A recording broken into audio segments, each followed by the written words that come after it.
Praise the Lord, hallelujah.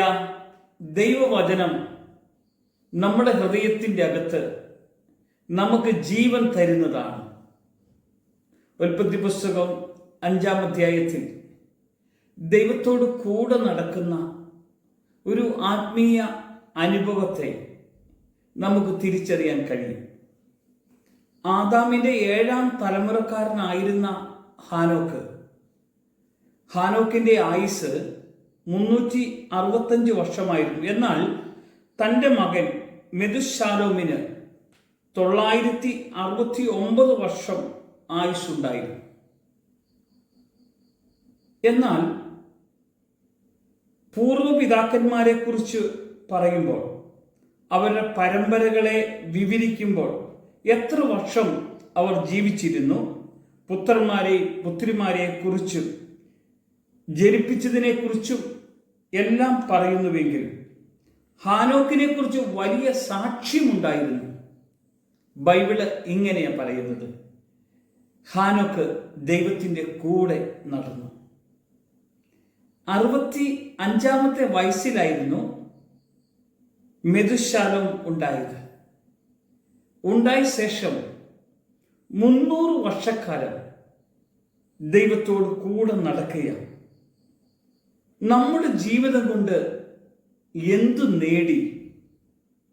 ഓരോരുത്തരുടെയും ജീവിതത്തെക്കുറിച്ച് ദൈവത്തിന് പദ്ധതിയുണ്ട്. നാം അത് തിരിച്ചറിയണം. പ്രിയമുള്ളവരെ, ഹാനോക്ക് 300 വർഷക്കാലം 300 സംവത്സരങ്ങൾ ദൈവത്തോട് കൂടെ നടന്നുവെന്ന ബൈബിള് നമ്മെ പഠിപ്പിക്കുന്നത്. നമ്മൾ ഇന്ന് ഈ പ്രഭാതത്തിൽ നമ്മൾ എന്തു ചെയ്തു, എങ്ങനെ നമ്മൾ ജീവിക്കുന്നു എന്നതിനെക്കുറിച്ചാണ് തിരിച്ചറിയേണ്ടത്. ഹാനോക്ക് കർത്താവിൻ്റെ കൂടെ നടക്കുമ്പോൾ അവൻ്റെ ജീവിതത്തിൽ ഭയങ്കര ആനന്ദമാണ്. കുടുംബജീവിതം ഹാനോക്കിന് ഒരു തടസ്സമല്ലായിരുന്നു കർത്താവിൻ്റെ കൂടെ നടക്കാൻ. ഇന്ന് പലർക്കും കുടുംബജീവിതവും സാഹചര്യങ്ങളൊക്കെ ഭയങ്കര തടസ്സമാണെങ്കിൽ, ലൂക്കോസ് സുവിശേഷം 9-ാം അധ്യായത്തിൻ്റെ 57 മുതൽ 61 വരെയുള്ള വചനഭാഗങ്ങളിൽ 3 പേരെ നമുക്ക് കാണാൻ കഴിയും. ആദ്യത്തെ ആളിന്റെ തടസ്സം വീടാണെങ്കിൽ, രണ്ടാമത്തെ ആളിന്റെ തടസ്സം പിതാവ്, മൂന്നാമത്തെ ആളിന്റെ തടസ്സം ബന്ധുജനങ്ങൾ അല്ലെങ്കിൽ സ്വന്തക്കാർ. ഹാനോക്കിന് ഒരിക്കലും ആരും ഒരു തടസ്സമല്ലായിരുന്നു. എന്തുകൊണ്ടാണ്? ഹാനോക്കിന്റെ ജീവിതം കർത്താവിന് വേണ്ടി ജീവിക്കാൻ തക്കവണ്ണം ഹാനോക്ക് തയ്യാറായ മനുഷ്യനായിരുന്നു. ഹാനോക്ക് ഒരിക്കലും ദൈവത്തെ വിട്ടുപോകാനല്ല, ദൈവത്തിന്റെ കൂടെ ജീവിക്കുന്ന ഒരു അനുഭവമായിരുന്നു ഹാനോക്കിന് ഉണ്ടായിരുന്നത്.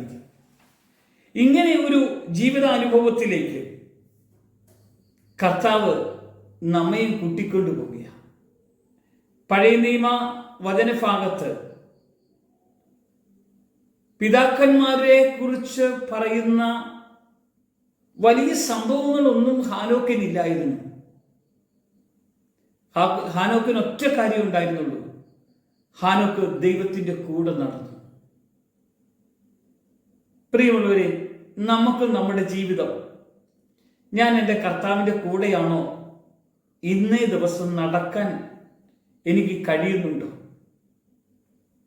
ബാക്കി എന്തെല്ലാം പ്രവൃത്തി നമ്മൾ ചെയ്തു എന്നതിനല്ല ദൈവം നോക്കുന്നത്.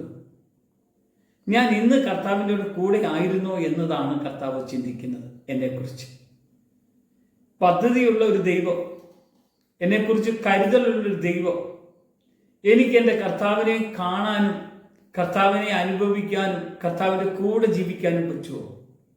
ഞാൻ ഒന്നാമത് പറയാം, ഹാനോക്ക് കർത്താവിൻ്റെ കൂടെ നടന്നതുകൊണ്ട് എടുക്കപ്പെട്ടെങ്കിൽ, പുതിയ നിയമത്തിൽ യേശുക്രിസ്തുവിനോട് കൂടെ നടക്കുന്നവനാണ് കർത്താവിൻ്റെ വരമെങ്കിൽ ആദ്യം എടുക്കപ്പെടുന്നത്. രണ്ടാമത് എടുക്കപ്പെട്ടത് പഴയ നിയമത്തിൽ ഏലിയാവാണെങ്കിൽ, മൂന്നാമത് യേശുവാണ് സ്വർഗത്തിലേക്ക് ആദ്യമായി സ്വർഗാരോപണം ചെയ്തത്.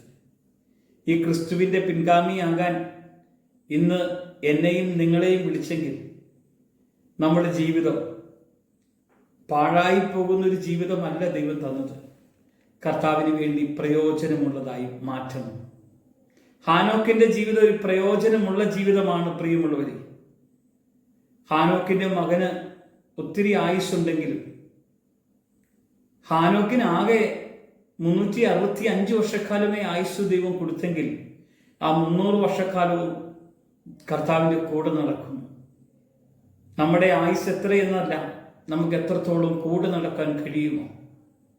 നമുക്കൊരു നിമിഷം പ്രാർത്ഥിക്കാം. ഈ പ്രഭാതം യേശുവേ, നിന്നോട് കൂടെ നടക്കാൻ, നിന്നെ അനുഗമിക്കുവാൻ, നിന്റെ ആത്മാവിൽ നിറയുവാൻ ഈ പ്രഭാതം എനിക്കൊരു അനുഗ്രഹമാക്കി എന്നെ മാറ്റണം. കർത്താവ് മഹത്വം എടുക്കണം. യേശുവിൻ നാമത്തിൽ തന്നെ ആമേൻ.